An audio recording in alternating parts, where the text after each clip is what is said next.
Hi guys, welcome back to my channel stumps and stories.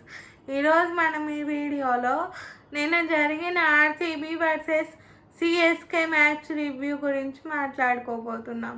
ఈ match చిన్నస్వామిలో జరిగింది. CSK toss గెలిచి bowling తీసుకుంది. ఆర్సీబీ ఫస్ట్ బ్యాటింగ్కి దిగి 213 రన్స్ కొట్టింది for the loss of 5 wickets. ఆ 213 రన్స్ కొట్టే క్రమంలో ఓపెనింగ్ పార్ట్నర్షిప్ చాలా బాగా వచ్చిందని చెప్పాలి. 97 రన్స్ ఓపెనింగ్ పార్ట్నర్షిప్ వచ్చింది. జాకబ్ బెథెల్ 55 రన్స్ కొట్టాడు 33 బాల్స్లో with the help of 8 fours and 2 sixes. Virat Kohli 62 runs కొట్టాడు అదే 33 బాల్స్లో with the help of 5 fours and 5 sixes. Jacob Bethell 162 strike rate maintain చేశాడు. Virat Kohli 187 strike rate maintain చేశాడు. ఇద్దరు చాలా బాగా ఆడారు, అసలు మామూలుగా ఆడలేదు. పిచ్ కొంచెం చూడటానికి స్లోగా కనిపించింది కానీ పవర్ ప్లేలో చాలా డామినేట్ చేశారు ఆర్సీబీ వాళ్ళు సిఎస్కే బౌలర్స్ని. పవర్ ప్లే అయ్యేసరికి 71 రన్స్ కొట్టాడు. ఆ తర్వాత జాకబ్ బెథెల్ వికెట్ పడిపోయింది. జాకబ్ బెథెల్ వికెట్ పడిపోయిన తర్వాత కోహ్లీకి పడికల్కి మధ్యలో 20 రన్స్ పార్ట్నర్షిప్ వచ్చింది. ఆ తర్వాత కోహ్లీ వికెట్ కూడా పడిపోయింది. ఆ తర్వాత వెంటనే 3 వికెట్స్ పడ్డాయి. పతిరానా 3 వికెట్స్ తీసుకున్నాడు. ఇన్ఫ్యాక్ట్ తను వేసిన 3 ఓవర్స్లో 15 రన్సే ఇచ్చాడు. కానీ 4th ఓవర్ ఎక్స్పెన్సివ్గా ప్రూవ్ అయ్యాడు. ఎందుకంటే రొమారియో షెపర్డ్ మామూలుగా ఆడలేదు. 21 రన్స్ కొట్టాడు పతిరానా వేసిన 28th ఓవర్లో. చాలా బాగా ఆడాడు రొమారియో షెపర్డ్. 14 బాల్స్లో 54 రన్స్ కొట్టాడు.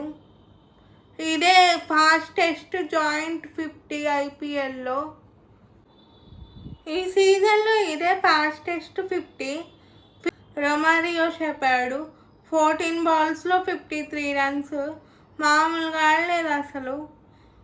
15 బాల్స్లో 56 రన్స్ పార్ట్నర్షిప్ వచ్చింది రొమారియో షెపర్డ్కి టిమ్ డేవిడ్కి మధ్యలో. వాళ్ళిద్దరి మధ్యలో వచ్చిన పార్ట్నర్షిప్పే లాస్ట్కి క్రూషియల్గా మారింది సిఎస్కే బ్యాటింగ్ చేసేటప్పుడు. లాస్ట్ బిఫోర్ ఓవర్ వేయడానికి వచ్చిన ఖలీల్ అహ్మద్ 33 రన్స్ ఇచ్చాడు. మామూలుగా టేక్ ఆన్ చేయలేదు రొమారియో షెపర్డ్ ఖలీల్ అహ్మద్ని. ఇంకా సిఎస్కే బౌలింగ్ విషయానికి వచ్చేస్తే పతిరానా 3 వికెట్స్ తీసుకున్నాడు. నూర్ అహ్మద్ 1 వికెట్ తీసుకున్నాడు. చాలా బాగా వేశారు సిఎస్కే వాళ్ళు కూడా. లాస్ట్లో పతిరానా అంత మంచి బౌలింగ్ వేయడం వల్ల 213కి రిస్ట్రిక్ట్ చేశారని చెప్పాలి. లేకపోతే విరాట్ కోహ్లీ కానీ జాకబ్ బెథెల్ కానీ ఇంకొక 2-3 ఓవర్స్ ఉండుంటే వాళ్ళకి 225+ వచ్చేది టార్గెట్. అప్పుడు కనీసం దగ్గరికి కూడా వచ్చేవాళ్ళు కాదు సిఎస్కే వాళ్ళు. ఇంకా సిఎస్కే బ్యాటింగ్ విషయానికి వచ్చేస్తే వాళ్ళు చాలా బాగా చేశారు, మామూలుగా చేయలేదు. లాస్ట్ వరకు వాళ్ళే గెలుస్తారనిపించింది. ఆయుష్ మాత్రేకి షేక్ రషీద్కి మధ్యలో 57 రన్స్ పార్ట్నర్షిప్ వచ్చింది. జడేజాకి ఆయుష్ మాత్రేకి మధ్యలో 114 రన్స్ పార్ట్నర్షిప్ వచ్చింది 64 బాల్స్లో. ఆయుష్ మాత్రే 48 బాల్స్లో 94 రన్స్ కొట్టాడు. మామూలుగా ఆడలేదు అసలు, చాలా బాగా ఆడాడు. With the help of 9 fours and 5 sixes 195 strike rate maintain చేశాడు. జడేజా 47 బాల్స్లో 71 రన్స్ కొట్టాడు. With the help of 8 fours and 2 sixes తను 171 స్ట్రైక్ రేట్ మెయింటైన్ చేశాడు. లాస్ట్లో కూడా సిఎస్కే గెలుస్తారు అనిపించింది, కానీ ఎక్కడైతే ఆయుష్ మాత్రే వికెట్ 16th ఓవర్లో పడిందో అప్పటి నుంచి ఆర్సీబీ కంబ్యాక్ ఇచ్చిందని చెప్పాలి.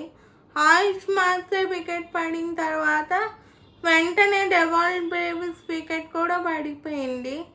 17th ఓవర్లో సుయేష్ శర్మ చాలా బాగా బౌలింగ్ వేశాడు. కేవలం 6 runs మాత్రమే ఇచ్చాడు.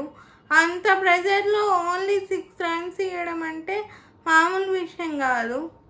ఇంకా 19th over 20 over 19th over Bhuvneshwar Kumar కూడా చాలా బాగా వేశాడు. 20th ఓవర్లో చాలా డ్రామా జరిగింది. 28th ఓవర్కి వచ్చేసరికి సిఎస్కే గెలవాలంటే 15 runs కావాలి, కానీ ఎస్టయల్ 15 runs ఇవ్వలేదు.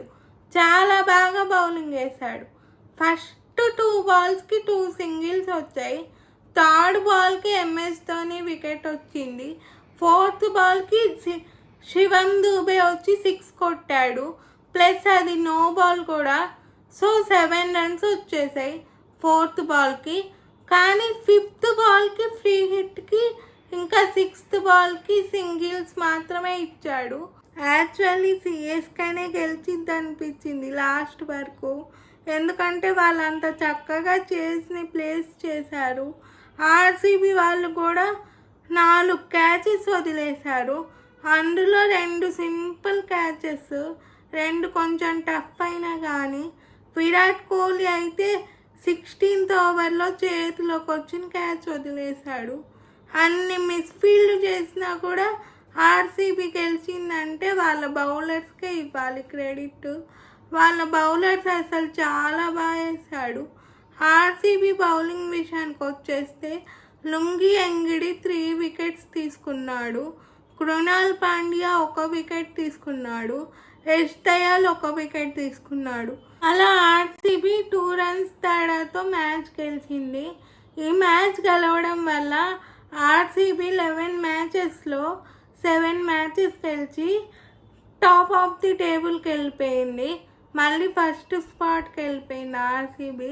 ఈ మ్యాచ్ గెలిచినా ఓడిపోయినా పెద్ద సిఎస్కేకి పోయేదేం లేదు, కానీ ఆర్సీబీకి మాత్రం ఇది చాలా ఇంపార్టెంట్ మ్యాచ్. ఈ మ్యాచ్ గెలవడం వల్ల వాళ్ళు కంఫర్టబుల్ పొజిషన్లో ఉన్నారు 16 pointsతో.